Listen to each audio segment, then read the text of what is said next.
بسم اللہ الرحمن الرحیم۔ السلام علیکم ورحمۃ اللہ وبرکاتہ۔ امید ہے تمام سامعین ناظرین بخیر و عافیت ہوں گے۔ آج ہم اپنی کتاب شرح عقائد کے سبق نمبر 15 کو پڑھیں گے، اور ہمارے سبق کی ابتدا وَبِالْجُمْلَةِ هُوَ أَشْرَفُ الْعُلُومِ کی عبارت سے ہوگی، اور وَأَسَاسِ الْمَشْرُوعَاتِ کی عبارت پہ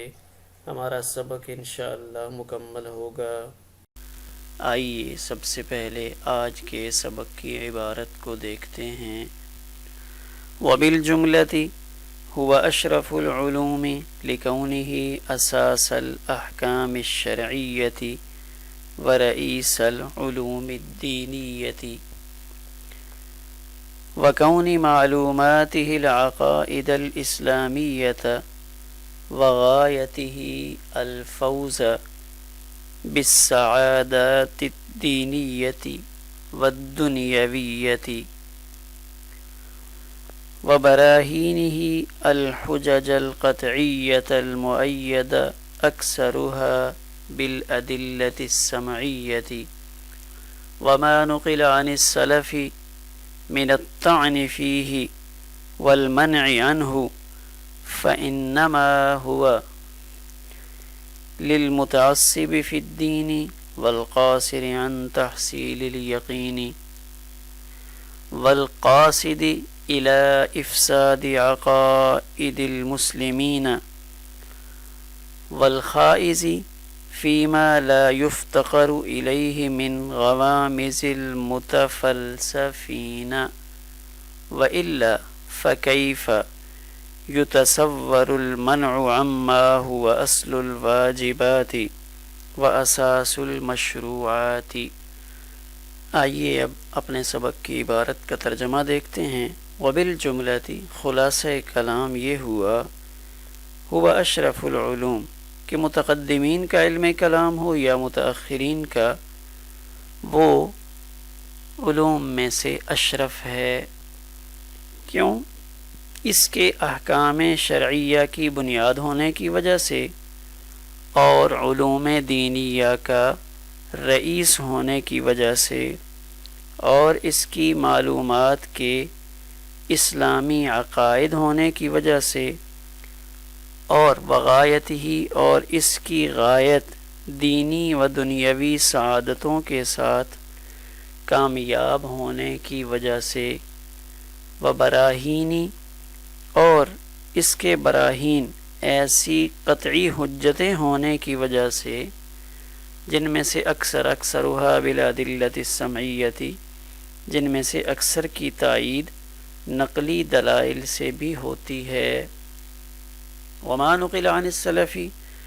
اور وہ جو سلف صالحین سے اس کے بارے میں طعن اور اس سے منع کرنا منقول ہے، وہ اس لیے انما هو للمتعصب، جو دین کے سلسلہ میں متعصب ہو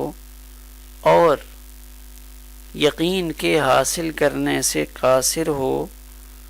اور والقاصد الى افساد عقائد المسلمین، اور مسلمانوں کے عقائد کو خراب کرنے کا ارادہ رکھتا ہو،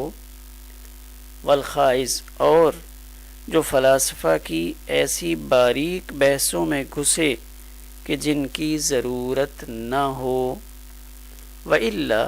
فكيف يتصور المنع، ورنہ ایک ایسی چیز سے منع کرنے کا کیسے تصور کیا جا سکتا ہے جو واجبات کی اصل ہے اور احکام شرعیہ کی بنیاد ہے۔ آئیے اب اس عبارت کی کچھ تشریح دیکھتے ہیں۔ اس عبارت میں شارح نے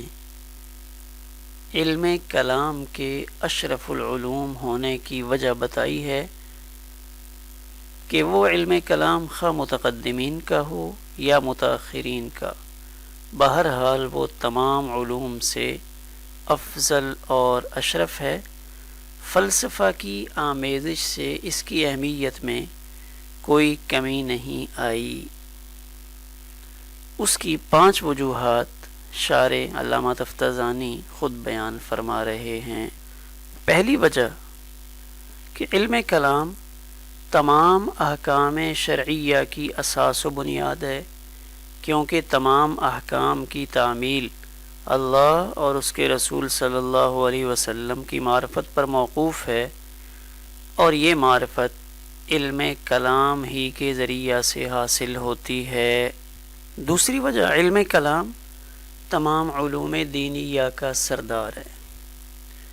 کہ علوم دینیہ تفسیر، حدیث، فقہ، اصول فقہ، تصوف، ان سب میں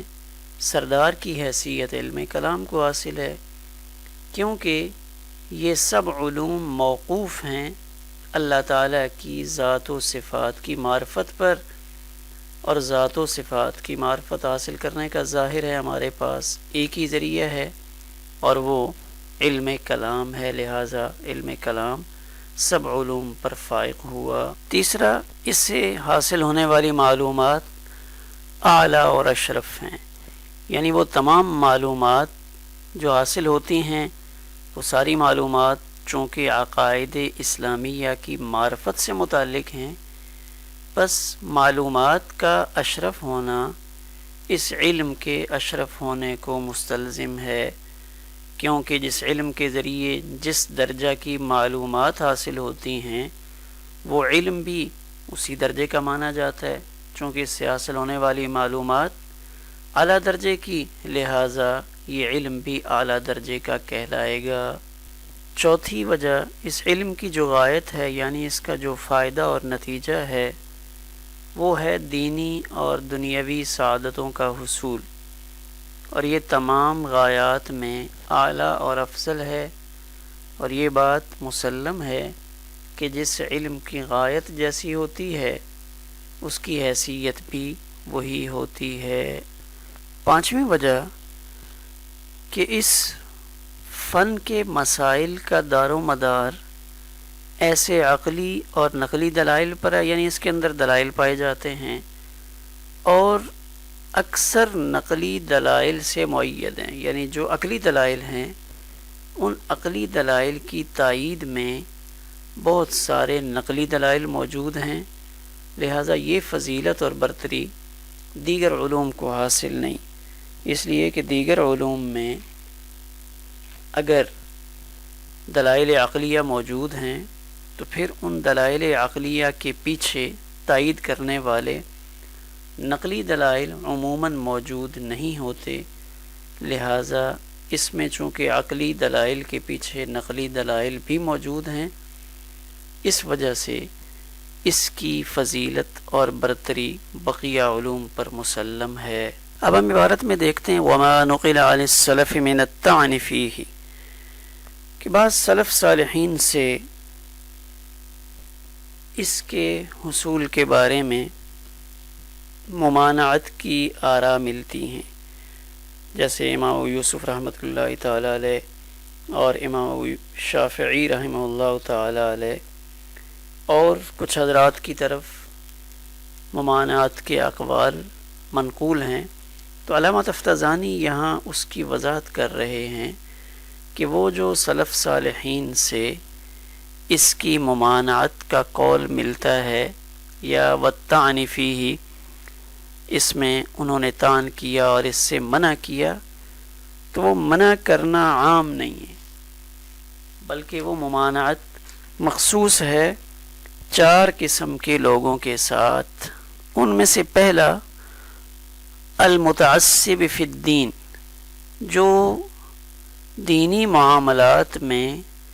تعصب کا اظہار کرے۔ تعصب سے کیا مراد ہے؟ یعنی حق کے ظاہر ہونے کے بعد بھی ضد اور عناد کی وجہ سے حق کو قبول نہ کرے، تو یہ پہلا شخص ہے جس کے لیے ممانعت کا قول کیا گیا ہے۔ دوسرا والقاصر عن تحصیل الیقین، یعنی وہ شخص جو اپنی قوت عاقلہ کے کمزور ہونے کی وجہ سے یقین حاصل کرنے سے عاجز ہو اور شکوک و شبہات میں مبتلا ہونے کا قوی اندیشہ ہو، تو ایسے شخص کو بھی منع کیا۔ تیسرا شخص والقاصد الى افساد عقائد المسلمین، جو عام مسلمانوں کے دلوں میں شکوک و شبہات پیدا کر کے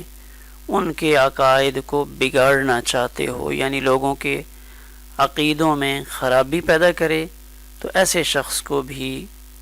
اس میں داخل ہونے سے منع کیا گیا۔ اور چوتھا وہ شخص والخائز، وہ شخص جو فلاسفہ کی ان دقیق بحثوں میں گھسے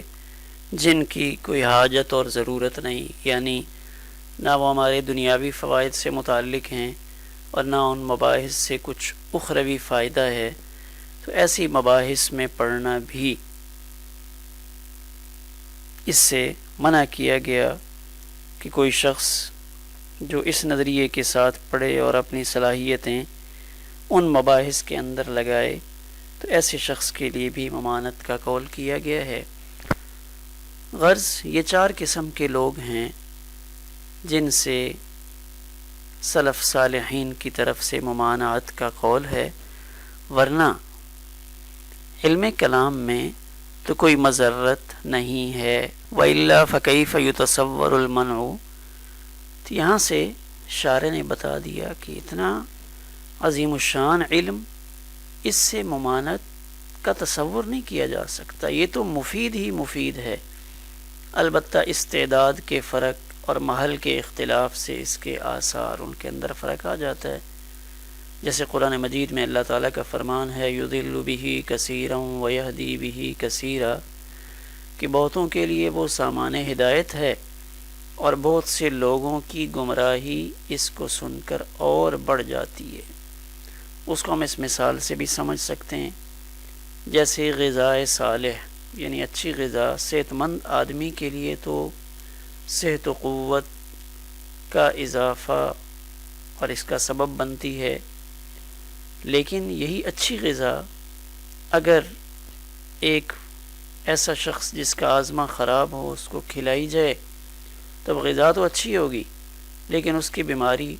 اور بڑھ جائے گی اور اس کے پیٹ کے اندر گندگی اور زیادہ پیدا کرے گی، تو بسا اوقات یہ زیادہ مہلک ثابت ہوتی ہے، ورنہ غذا اپنی ذات کے اعتبار سے مفید اور نقصان دہ نہیں، لیکن محل اور استعداد کی خرابی کی وجہ سے یہ غذا نقصان دہ بن گئی۔ بالکل اسی طرح علم کلام بھی نفع بخش علم ہے، مگر بیمار ذہن اور روگی ذہن کے حق میں یہ زہر قاتل ثابت ہو سکتا ہے۔ اللہ تعالیٰ کا ارشاد ہے سورۃ التوبہ میں فَأَمَّا الَّذِينَ آمَنُوا فَزَادَتْهُمْ إِيمَانًا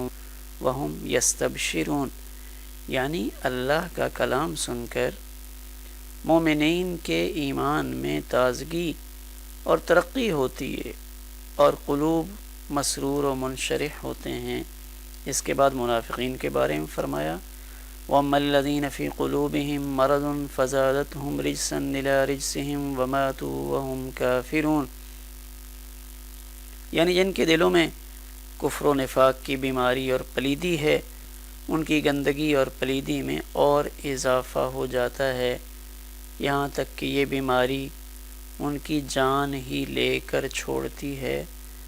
تو اللہ پاک کا یہ بیان مذکورہ مثال کے بالکل مطابق ہو سکتا ہے اور ہو بہو اسی پر منطبق ہے۔